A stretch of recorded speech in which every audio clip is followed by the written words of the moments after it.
입니다. 제목이 좀 생소하죠? 격이 있다는 거죠. 격. 나라의 격이 있다. 우리는 하나님 나라의 백성이니까 그 격에 맞는 생활을 하자 하는 의미가 본문에 오늘 사도 바울이 우리에게 전해줍니다. 2장에 가면은 25절에 에바브로디도라는 사람이 등장을 합니다.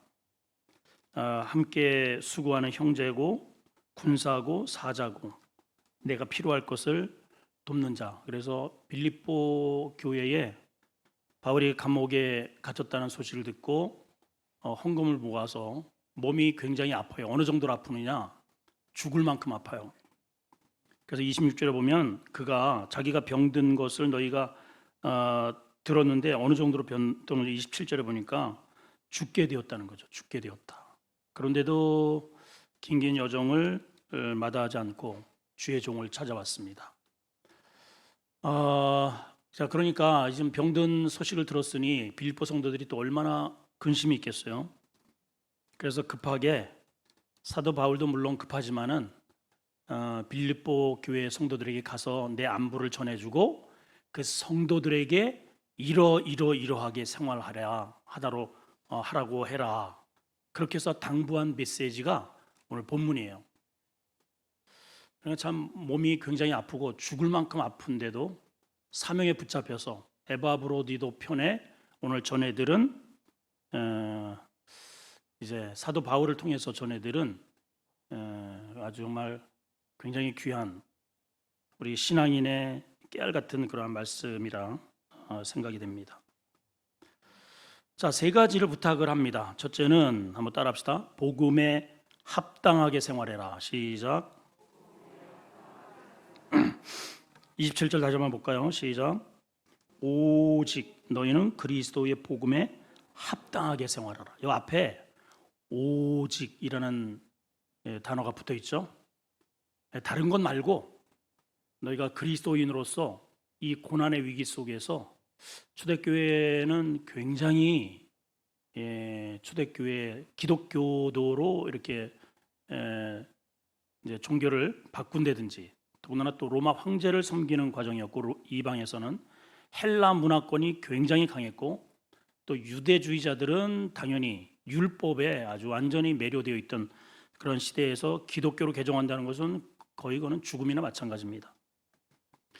자, 그런데 바울이 그렇게 이야기를 합니다. 전에 자기 자신도 로마의 시민권을 다 알고 있어요. 세계 동향과 흐름과 어떻게 해야 성공을 한다. 이거 다 알고 있는 사람이에요. 배울 만큼 배웠고요. 경험도 많아요. 그래서 로마 시민권도 가지고 있고 히브리인 중에 히브리인이기도 하지만은 헬라어에도 능통해요. 그 말은 철학에도 아주 능통하다 이 말이죠. 당시 소피스트들, 지혜자들과 겨루어서 전에 밀리지 않았다는 그런 이야기가 사도행전에도 등장을 합니다.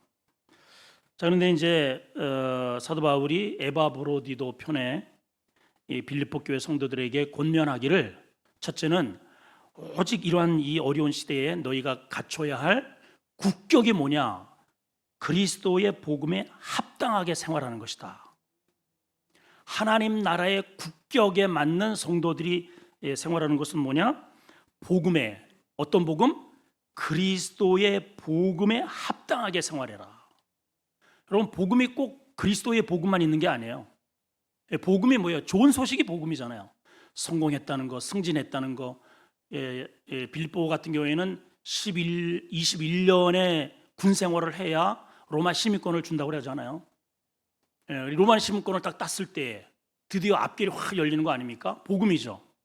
근데 사도 바울은 그런 거 말고 그리스도의 복음, 십자가의 복음, 죄사함 받고 천국 가는 복음. 근데 그 복음에는 많은 이제 뒤에도 나오지만은 고난이 따르죠. 지금 많은 주변에서 적지 않은 그러한 시선들이 있습니다. 그럼에도 불구하고 그 복음에 합당하게 생활을 해라 이렇게 권면을 합니다.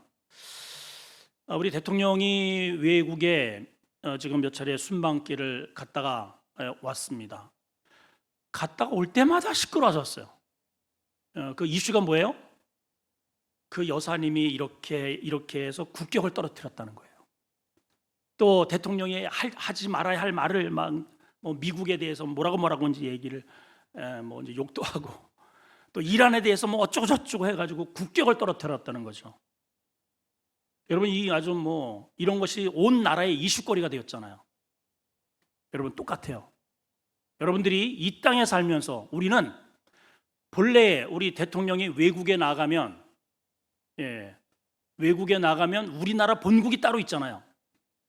그래서 대통령이 움직이는 것은 나라가 움직이는 겁니다. 나라를 대변하는 거예요. 그래서 그 나라에 가서 언행, 심사, 말 한마디, 행동 하나하나가 모든 전 세계인이 주목하는 주목거리가 되는 거예요. 그렇죠? 그렇죠? 예. 그래서 말 실수를 하면 이 나라가 들끓는 겁니다. 잘한 것은 물론 박수를 치겠지만은 정말 그거는 너무너무 잘했다. 잘못하면 국격 떨어뜨렸다고. 예, 물론 이제 지지자들은 그럼에도 불구하고 좀 조심하시지라고 할지 모르지만은 상대 쪽에서는 뭐 그냥 아주 벌떼같이 달려들지 않아요? 똑같습니다, 여러분. 우리는 우리의 본국이 따로 있어요. 우리의 시민권은 하늘에 있단 말이죠. 우리는 하나님의 대사로서 여기 잠시 다녀가는 나그네의 삶이에요. 아멘이죠? 예, 이거 다 동의하시죠? 똑같은 거예요. 우리 대통령 순방하듯이 우리는 이 땅에 잠시 나그네인으로서 이 땅에 머물다가 본국으로 돌아가는 것입니다. 그럴 때 우리가 여기에서 사용하는 언어, 특히 내 행동, 나의 관심, 이 모든 것이 일거수일투족이 다 본국으로 다 전송된다는 사실을 아십니까? 예수님께서 마태복음에 이런 말씀하셔요. 소자에게 물 한 그릇, 이 물 한 잔을 대접하는 것조차도 다 카메라에 담아서 하나님이 보시고 본국으로 왔을 때 상 주시겠다 그러잖아요.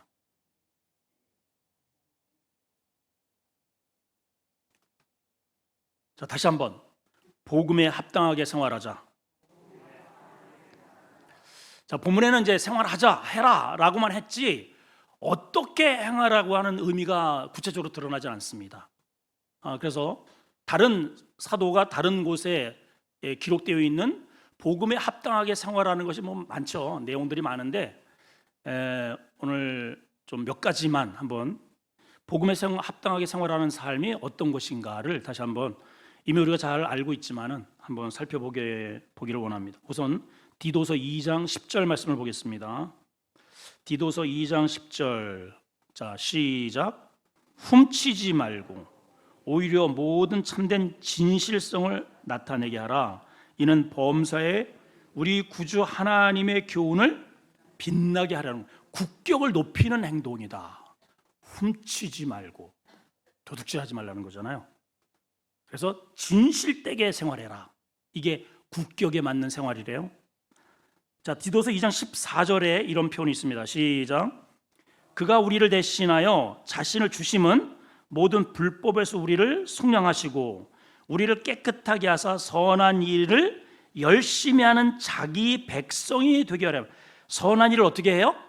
열심히 하는 자기 백성이 이 땅에 살 때 국격을 높인다 이 말이죠. 우리는 선한 일에 열심을 품어야 된다는 말이에요. 악한 일이 아니고 싸우고 들레이는 일이 아니고 하나님이 기뻐하시는 복음의 사역에 열심을 갖자는 말이죠. 자, 이제 구체적으로 좀 더 보겠습니다. 디도서 3장 1절 2절입니다. 시작. 너는 그들로 하여금 통치자들과 권세 잡은 자들에게 뭐한다? 복종하고 순종하는 것. 모든 권세는 하늘에서 주어졌다 그랬어요. 하나님의 오늘 새벽 설교도 그렇잖아요. 하나님의 나라는 질서의 나라입니다. 마귀의 나라는 무질서의 나라예요. 하나님이 무질서의 마귀가 갇혀 있는 곳을 하나님이 등장하셔서 하신 일이 질서 있게 하시고 정리정돈하신 거예요. 이거는 꼭 우리가 잊으시면 안 됩니다. 그래서 오늘 새벽에 집에 들어가셔서 청소 좀 잘 하시라 이런 말씀을 제가 들었어요. 그래서 저한테 문자가 왔더라고요. 목사님 제가 오늘 새벽에 목사님 말씀 듣고 제가 집을 여는 순간 제 자신을 발견했습니다. 그게 평소에 그게 아무렇지도 않은데 우리 집안이 어쩜 이렇게 지저분하고 더러운지 오늘 싹 정리했습니다. 너무 기분이 좋습니다. 저한테 실제로 그런 문자가 왔어요. 지어낸 말 아닙니다. 궁금하면 제가 보여드릴 수 있습니다. 그래요, 여러분. 이렇게 정리만 딱 해놔도 마음이 얼마나 기분이 좋은지 몰라요. 차를 이렇게 탔을 때 그냥 막 진짜 막 먼지 막 뭐 그런 차가 간혹 있어요. 그러면 그 차만 더러운 게 아닙니다. 그 사람의 삶의 모든 전반적인 삶이 무질서하다는 뜻이에요. 그래서 어느 집안에 이 여인이 어떻게 살림을 하는가, 부엌하고 주방하고 화장실 보면 안다 그러잖아요. 딱 그거 보면 압니다. 정갈하게 잘 정돈되어 있으면 그의 삶도 정갈하게 잘 매사가 그렇다는 겁니다. 오늘 이 본문도 똑같은 거죠. 권세 잡은 자에게 복종하고 순종하는 것이 질서입니다. 무질서는 마귀가, 천사가 하나님 앞에, 천사는 하나님 저 밑에서 하나님께 찬양을 드려야 하는 존재인데 자기도 위로 올라와 가지고 옆에 앉아서 찬양을 받겠다는 거예요. 질서가 깨졌죠? 그게 마귀의 시초예요. 여러분 안에 거룩한 질서가 잘 세워지기를 축원합니다. 자, 이제 2절을 봅니다. 2절 시작. 아무도 비방하지 말며 다투지 말며 관용하며 범사의 온유함을 모든 사람에게 나타낼 것을 기억해라. 이것이 하나님의 백성의 천국 국격이라는 거죠. 비방. 여러분 이스라엘 백성들이 광야를 내내 다니는 동안에 늘 틈만 나면 비방하잖아요. 지도자 향해서, 아론을 향해서, 모세를 향해서 다투고. 이게 아주 그 사람들의 평소에, 그게 애굽에서 그런 식으로 살았거든요. 400년 동안을 늘 뭐 조금만 이게 수트르면 일단은 먹고 살아야 되니까 멱살잡이하고 다투고. 이게 하나님의 자녀가 되어서 광야에 나오면서도 조금만 부족하면 믿음으로 이것을 문제를 해결하는 것이 아니고 애굽식으로 해결하는 거예요. 국격을 철저히 떨어뜨리네요. 결국은 그 하나님의 나라에 끊임없이 국격이 떨어뜨렸던 그 사람들을 하나님께서 약속의 땅에 들여보내셨다, 안 보내셨다? 안 보내셨어요, 여러분. 그냥 광야에서 그냥 다 무덤이 생겨버린 거예요. 오직 그 가운데에서 끝까지 하나님의 약속을 믿고 국격을 손상하지 않은, 떨어뜨리지 않은 신뢰한 여호수아와 갈렙만. 여러분 이 땅에 제2의 여호수아와 갈렙 같은 믿음의 성도가 되시기를 축복합니다. 그래요. 바로 이런 말인 거죠. 우리 요즘 현대인들 가운데에서 과거에 이제 저도 어렸을 때 어렴풋하게나마 아마 한 중학교 시절, 초등학교에서 중학교 시절 정도로 기억이 됩니다. 목사가요, 결혼 순위 3위 안에 들은 적이 있어요. 장로님들 기억나시죠? 기억 안 나세요? 우리 장로님이 기억나시는 것 같아요. 정말 제가 어렸을 때요, 이 목사의 결혼 순위가 뭐 예를 들어서 법관, 의사, 목사예요, 여러분. 그렇게 인기가 좋을 때가 있었어요. 그리고 또 웬만만 해서 경찰한테 죄송합니다, 제가 목사입니다 하면 목사님 조심하셔야죠. 그리고 다 보냈대요. 그런 시절이 있었어요. 그렇게 존중받는 시절이 있었습니다. 근데 지금은요? 뭐 전혀 지금 다 그냥 평준화 돼 버렸어요. 평준화. 이 사회 속에서도 지금도 많이 듣는 이야기가 있죠. 왜 예수 믿는 사람들이 저렇게 예수 믿는 사람들이 저러지? 왜 예수 믿는 사람들이 이렇게 말이 거칠지? 왜 이렇게 비인격적이지? 왜 이렇게 아나무인격이지? 뭐 별반 다를 게 없네. 이런 말들이 아주 흔히 요즘 우리가 듣는 이야기들입니다. 바울은 오늘 이런 즈음에서 우리가 하나님의 나라의 백성이라면 그 하나님 나라의 그 격에 맞는 언어 생활, 행동 하라는 거예요. 우리나라 속담에 나이 40이 되면 얼굴 책임을 지라 그러잖아요. 그런 표현이 있잖아요. 우리 얼굴에 하나님 나라의 백성이라는 아버지 하나님의 아들이라고 하는 그 격이 우리 안에 드러나야 돼요. 예를 들면 이런 거죠. 집사님 도대체 뭐가 그렇게 좋아요? 아니 권사님 뭐가 그렇게 맨날 좋으세요? 그렇게 좋으세요? 그래서 이렇게 늘 다가가고 싶은 거죠. 왜 그분인들, 왜 고민사항이, 왜 뭐 이런저런 일이 왜 없겠습니까? 근데 그 안에 하나님의 그러한 영광의 그 안에 늘 신선하게 성령의 바람으로 전부 다 순환시키는 겁니다. 할렐루야.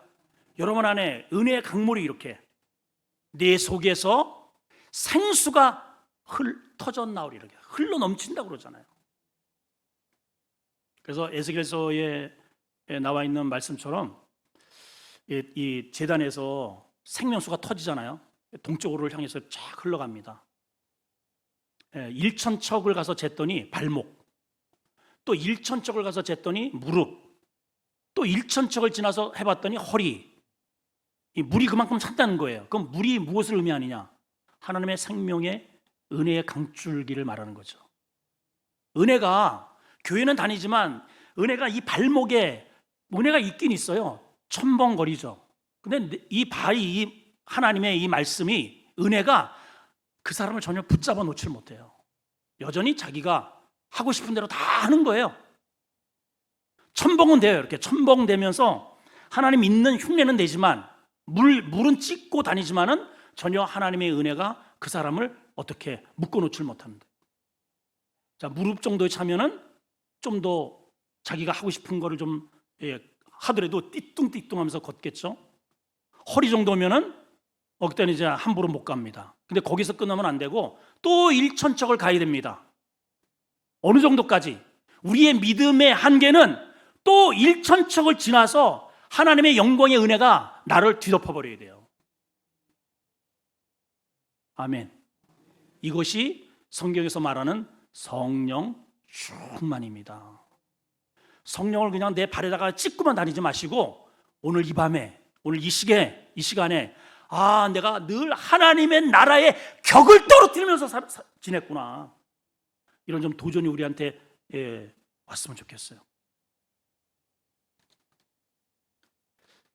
두 번째 이 사도 바울이 권면하는 메시지가 이겁니다. 첫째는 복음에 합당한 생활을 좀 했으면 좋겠다. 두 번째는 너희가 하나님 나라의 백성이라면 하나님 나라의 백성끼리 한 마음이 좀 되라. 왜 너희들끼리 치고받니? 이런 말을 합니다. 자, 오늘 말씀을 한번 이제 계속 이어볼까요? 27절 생활해라 해놓고 이는 그런 왜냐면이에요. 왜냐면 키라는 헬라어 단어가 그 앞에 붙어 있는데요. 자, 그 이유를 한번 읽어봅시다. 시작. 내가 너희에게 가보나 떠나 있으나 너희가 어떻게 해요? 한 마음으로 서서 한 뜻으로 복음의 신앙을 위하여 동그라미 협력하는 것을 원한다.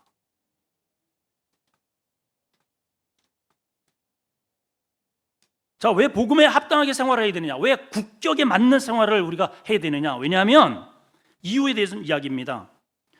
내가 너희에게 가면은 하는 척하고 떠나 있으면은 또 여전히 내가 언제 교회를 다녔느냐, 예수를 믿었느냐 이런 식으로 하는 것은 전혀 하나님 자녀, 하나님의 복음에 어울리지 않는다.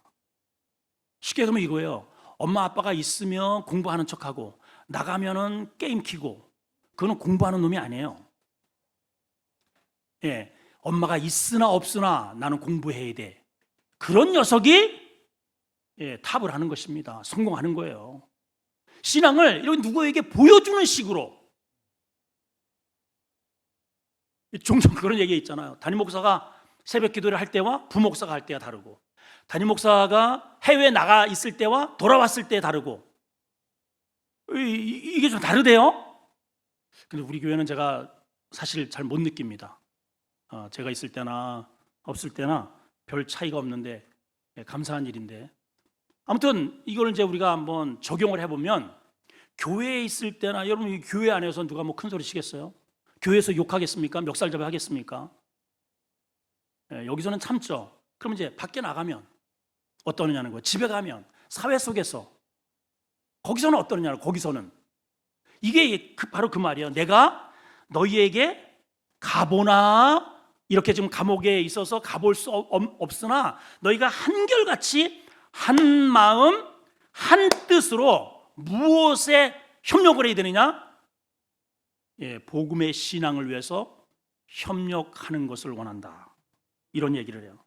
여기 한 마음이라고 하는 의미는 이 당시에 로마 시대에, 이 당시 로마 시대에는 전쟁이 많았고 또 운동 경기가 굉장히 많았습니다. 군인들이기도 하고 사기를 진작하기 위해서. 그래서 이때 이러한 실제로 레슬링도 있었고 뭐 여러 가지 검투의 그러한 그것도 있었고, 실질적으로 막 그냥 싸워가지고 죽이기도 하잖아요.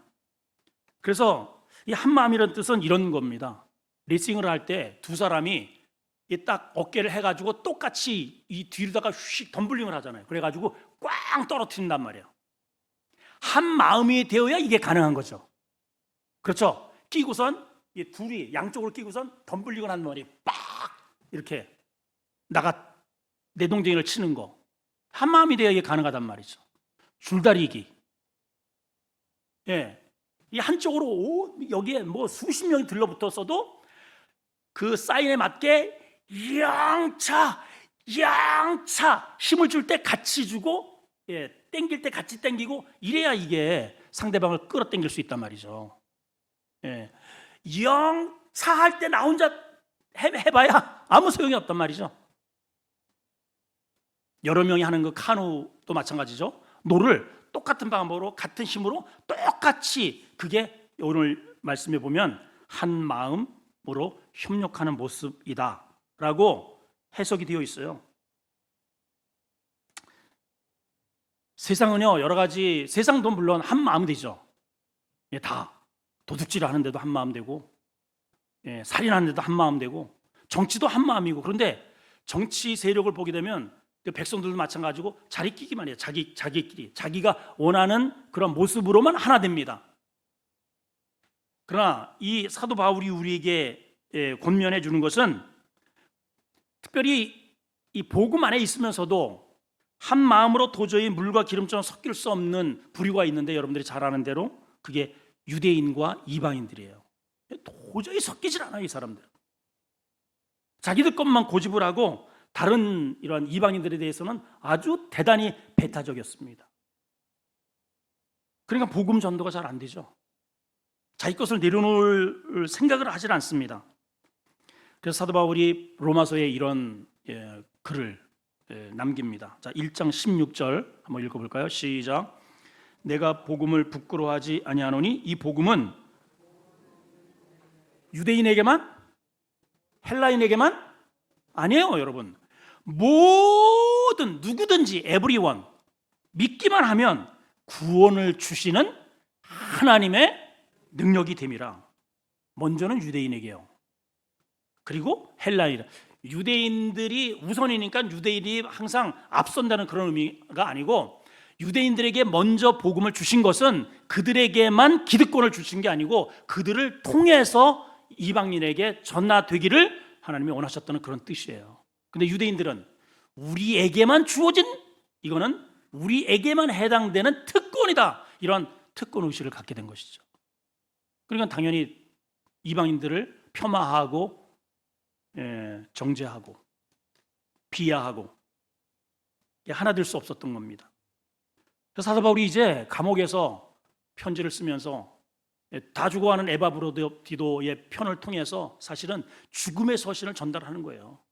너희만큼은 서로 반목하지 말고 예수 그리스도 안에서 한 뜻 한 마음으로 복음에 협력해라. 여러분, 우리 교회가 하여튼 하나님 예수 그리스도의 이름으로 나아가는 복음의 사역에는 여러분들이 한 마음 한 뜻이 되셔야 됩니다. 그것이 선교이든 교회를 세우는 일이든. 내일 우리 청소년부 떠나잖아요. 여러분 기도로 어쨌든 뭐 기도라도 하여튼 밀어주시고, 때로는 좀 여유가 있으신 분은 다만 얼마라도 좀 간식비라도 이렇게 챙겨주시고, 이게 한마음 되는 거 아니겠어요? 그냥 전혀 우리 저 부목사님만 아멘하시네. 전혀 이렇게 손 뭐 다 알아서 뭐 당회에서 다 알아서 하겠지. 아니에요, 여러분. 여러분들이 하셔야 돼요. 우리 한 마음이 돼요. 그런 일에는 한 마음이 되어야 되는 겁니다. 아멘이죠. 얼마 전에 우리 뭐 이렇게 아프신 분들 위해서 우리 교회 참 그런 거는 참 잘하는 것 같아요. 누가 이렇게 좀 다치고 이러면 정말 많은 분들이 거기에 전부 다 이렇게 리플도 달고 힘내시라고 기도하고, 그 참 너무너무 제가 감동을 받아요. 저는 물론 이제 개별적으로 제가 전화를 해서 기도도 하고 안수도 하고 하는데, 거기 보면 막 카톡 막 수십 건이 이렇게 달면서 그 당사자가 저한테 종종 그런 말씀을 합니다. 목사님, 우리 교회가 이제 특히 다른 교회에서 오셨던 분은 더 그래요. 목사님, 이런 교회는 처음 봤대요. 처음 봤대요. 얼마나 힘이 되는지 모릅니다, 목사님. 정말 너무너무 감사합니다. 여러분, 앞으로 어떠한 정보가 이렇게 딱 올라가면은 그 아무것도 아니지만은 기도합니다, 힘내세요. 여러분들은 아무것도 아니잖아요. 그분을 살리는 한 마음의 협력자가 되시는 거예요. 아멘이죠. 나는 아무것도 아니지만, 사실 아무것도 아니잖아요. 집사님, 제가 기도합니다. 그 기도합니다만 해놓고 기도하지 말고, 기도합니다 해놓고 기도하세요.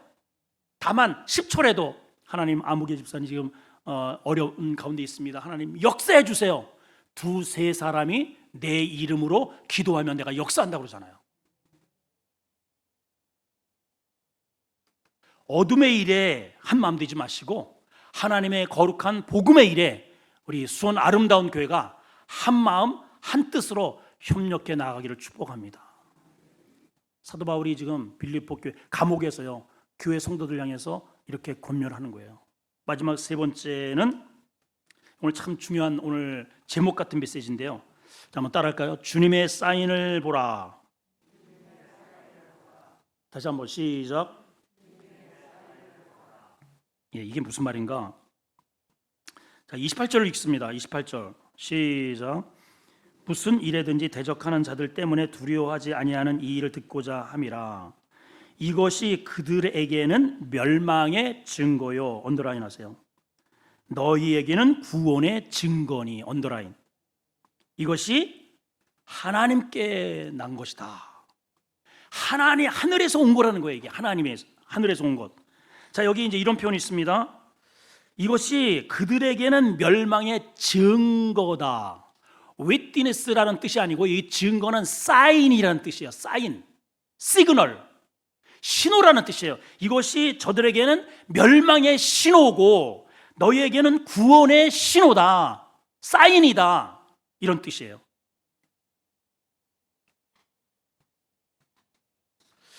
어떤 부류가 멸망의 사인이고 어떤 부류가 구원의 사인이란 말인가? 말 그러죠. 복음 안에서 하나 되지 못하는 것, 서로 자기들끼리 반목하는 것, 그 자체가 저들은 멸망할 신호라는 거예요. 시그널이라는 거예요. 저들은 멸망하겠네. 당연하지 않겠어요, 여러분? 예를 들어서 우리 주변에 어느 교회가 분쟁이 일어났다. 그 교회 깨지겠네. 깨지잖아요. 그 분쟁이라는 단어 자체가 그 교회에서 이렇게 소문이 나는 그 자체가 그 교회가 멸망할 사인, 시그널이라는 거예요. 그런데 한 마음, 한 뜻, 어려워도 한 뜻으로 복음에 협력을 하고 있어요, 성도들이. 불평하지 않고, 투덜거리지 않고, 또 두려워하지 않고, 아멘. 그 자체가 저들은 살겠네, 부흥하겠네, 와, 저 교회 정말 생명이 있네 라고 하는 시그널이라는 거예요. 시그널, 사인이라는 거예요. 그 자체가. 이거는요, 아까도 말씀드렸지만은 이게 당시 로마 시대의 원형 경기장에서 줄고 있었던 그런 검투사, 글래디에이터라고 그러잖아요. 검투사. 이 검투사들의 원형 경기장에 검투를 할 때에 나타났던 사인이에요. 그것을 사도 바울이 그대로 채용을 해서 지금 빌립보 성도들에게 교훈을 하고 있는 겁니다. 이게 무슨 말인가? 자, 당시에 검투사들이 그야말로 실제로 갑옷을 입고 진짜 칼을 가지고 막 휘두르는 거예요. 막 그냥 창창챙챙 막 그냥 진짜. 한번 해볼까요? 자, 손 한번 마주 보시고 한번 해봅니다. 이런 거 시키면 되게 잘 말을 안 들어. 이게 극대화 시키려고 하는 거예요. 옆에 짝이 없으면 저하고 하세요. 저하고. 자, 한번 해봅시다. 시작. 그래가지고 죽이겠어요, 상대를. 여러분, 이거 아주 치열하게 실제로 그들은 그냥 정말 그렇게 해가지고 막 그냥 밀고 막 밀당을 하잖아요. 막 밀기도 하고 밀리기도 하고 막 그냥 이러다가 드디어 이제 한쪽에서 기운이 빠져가지고 칼이 하나 휙 해가지고 저쪽으로 휙 날아가고 이제 그 사람이 어떻게 합니까? 그 목을 딱 밟고 칼을 갖다가 이렇게 딱 대면서 그냥 쿡 찌르는 게 아니고 관중석을 쳐다봅니다. 왜 쳐다보죠? 거기에 센터에 로마 황제가 앉아 계셔요. 그 황제를 왜 볼까요? 사인을 기다리는 거예요. 사인. 내가 이겼어도 내가 이 사람을 죽일지 말지는 내 마음대로 하지 않아요. 그래서 저쪽에서 황제가 손을 갖다가 딱 내밉니다. 해가지고 엄지손가락을 딱 펴서 딱 이러면 내가 죽이고 싶어도 이 사람은 살려야 돼요. 근데 쫙 가가지고 엄지손가락을 펴서 딱 이러면은 내가 살리고 싶은 내 친척이라 아비라 할지라도 죽여야 되는 거예요. 그게 사인이에요, 사인. 여러분, 우리 신앙생활 속에 치열한 이 생존 경쟁 속에 이런저런 서로 막 우리 그렇잖아요. 가족 가운데도 뭐 서로 붙잡고 뒹굴 때가 있고 또 우리 성도들 간에 여러 가지 그럴 때가 있잖아요. 그래서 내가 엎어치기 한번 해버렸어요. 나는 정말 여기서 끝내고 싶어. 근데 그때 내 마음대로 끝내면 안 된다는 거죠. 우리가 쳐다봐야 할 보좌가 있어요. 어디예요? 하나님이에요. 하나님. 하나님의 사인을 우리는 봐야 됩니다. 그래서 하나님의 사인은 언제나 뭐냐? 언제나 엄지척입니다. 한번 따라합시다. 하나님의 사인은 언제나 엄지척. 엄지척이에요. 어느 정도냐? 내 원수도 살려라. 여기 지금 내가 엎어치기 하는 이 사람이 내 원수예요. 그런데 주님은 꺼져가는 불이에요. 지금 이 사람이 꺼져가는 뭐 상한 갈대입니다. 이거 끝장내고 싶어요. 그런 유혹이 우리한테 있잖아요. 근데 하나님의 사인은 언제나 그때 내 마음대로 이것을 눌러버리면 안 되고 그럴 때라도 우리는 하나님을 바라봐야 돼요. 하나님 어찌할까요? 하나님은 언제나 엄지척. 그래서 신앙이 고난이라고 이야기를 하는 거예요. 그 뒤에 이제 나오는 메시지가 바로 그런 뜻이에요. C.S. 루이스의 책 가운데 The Problem of Pain이라는 책이 있어요. 고통의 문제라는 거거든요. pain, 이 고통이잖아요. 그 중에 거기에 이런 글이 있습니다. 천국은 구원을 위해 하나님을 신뢰하는 죄인들이 가는 곳이고, 천국이 누가 간다고요? 죄인들이 가는 곳이래요. 어떤 죄인들? 구원을 위해서 하나님을 신뢰하는 죄인. 죄인은 죄인인데 늘 하나님의 사인을 바라보는 죄인인 거죠. 지옥은 누가 가느냐? 지옥은 자신들의 구원을 위해 하나님의 사인을 무시하는 그러한 사람들이 가는 곳이라고 루이스 목사님이 그렇게 책에 기록이 되어 있습니다. 자, 오늘 29절 30절을 한번 보실까요? 한번 보겠습니다. 오늘 결론입니다. 시작. 그리스도를 위하여 너희에게 은혜로 주신 것은 그만. 우리는 하나님의 은혜라고 생각했을 때 우리는 일방적으로 이 은혜 일방주의 이론적으로 우리는 생각을 합니다. 은혜하면 일단은 좋은 쪽만 생각을 합니다. 좋은 쪽, 잘 되고 기쁘고 축복되고 이렇게 잘 나가는 쪽, 기쁘고 어쨌든 잘 되고. 근데 여러분 오늘 말씀을 보면 너에게 은혜를 주신 것은 다만 그를 믿을 뿐만 아니라 또한 그를 위하여 모두 포함되어 있어요. 고난도, 은혜 속에는 고난이라고 하는 단어가 포함되어 있는 은혜라는 거예요. 우리는 은혜, 이 내 삶에 은혜라고 하는 것을 해놨을 때 고난을 떼어버립니다. 고난. 고난이 오면은 이거는 신앙생활이 아니지. 이건 믿음 생활이 아니야. 근데 사도 바울이 그거를 아니야. 믿음이라고 하는 것은 하나님을 믿는 믿음과 플러스 거기에 고난이 포함되어 있는 게 완전한 믿음이다 라고 하면서 30절에 이렇게 기록을 하고 있습니다. 시작. 너희에게도 그와 같은, 지금 나와 같은 싸움이 있다는 거예요. 그와 같은 싸움을 하고 있다는 거죠. 우리는 그렇게 싸워서 내가 엎어치게 해버렸어요? 근데 하나님께 묻질 않아요. 내 임의대로 그냥 처리를 한단 말이죠. 그럴 때 우리가 꼭 봐야 할 사인이 있습니다. 하나님의 사인이에요. 하나님의 사인. 왜냐하면 오직 이 생명의 주권은 우리 임의대로 할 수 있는 게 아니에요. 하나님이 하시는 거예요. 모든 판단과 심판의 모든 최종 결론은 하나님께 있는 거예요. 아멘이죠? 그래서 너희에게도 그와 같은 싸움이 있으니 너희가 내 안에서 지금 보고 있는 바요 이제도 나에게서 지금 듣고 있는 바라. 이렇게 오늘 말씀에 결론을 내리고 있습니다. 이러한 삶이 하나님 나라의 백성으로서의 국격을, 하나님 자녀로서의 하나님 나라를 나라되게 하는 국격을 높이는 그러한 행동이라는 거예요.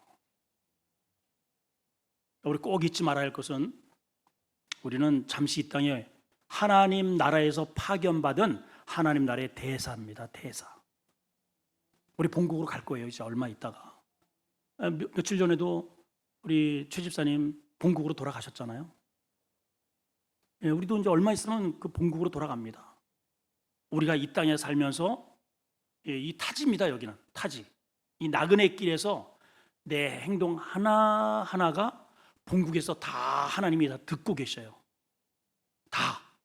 심지어 아까도 얘기했지만 냉수 한 그릇 누구에게 대접하는 나의 희생조차도 다 유스거리가 되어서 그것이 본국에 다 전달되고 있다는 거예요. 그래서 오늘 우리 세 가지 기억합시다. 우리가 이 땅에 살면서 그래 내가 복음에 합당하게 살리라. 내 자존심에 합당하게 사는 건 실패하는 겁니다. 그럼 마귀가 원하는 삶이에요. 마귀가 원하는 거 잘한다 잘한다 박수 칠 거예요. 근데 그런 것을 철저하게 십자가에 그것을 나를 부인하고 십자가에 못 박고 오직 복음에 합당하게 생활하는 것, 그게 하나님 나라의 국격을 높이는 거예요. 아멘이죠? 그러니까 여러분 봐봐요. 나라의 대통령이 바깥에 나가서 국격을 높이는 데에는요 전용기를 주셔요. 전용기 나라에서. 그거 다 국민의 세금이거든요. 근데 국익을 높이고 오라고 아예 그것만 위해서 전용기를 준다니까.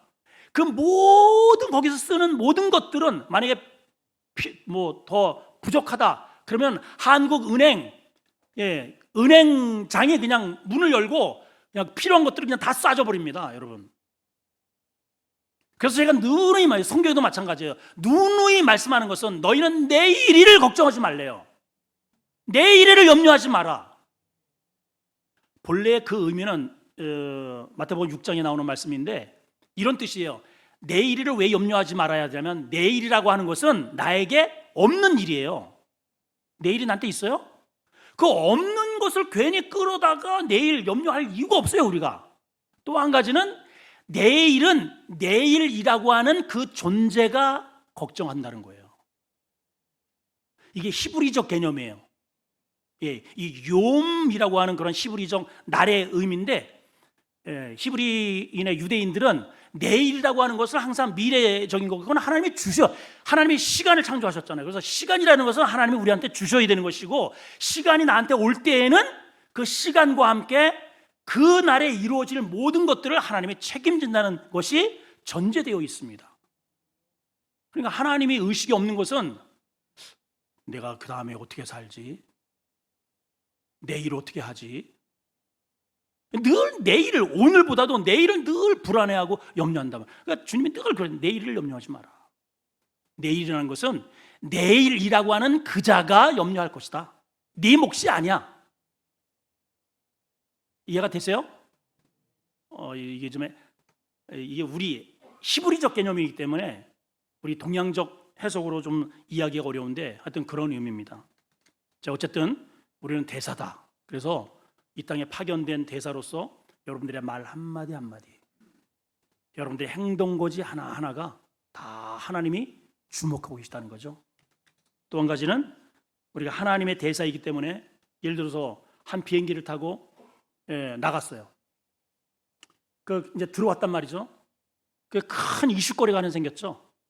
무슨 이슈예요? 전에 MBC, 어쨌든 대통령이 뭐 실언을 했다 치는데, 그거를 가지고 그냥 막 대통령을 막 그냥 얼마나 그냥 후들겨 그냥 공격을 하는지, 좀 물론 하여튼 뭐 그거에 대한 해석이 여러분들 나름대로는 있겠지만은, 우리끼리 그럴 필요는 없잖아요. 우리 대통령이잖아요. 우리 대통령.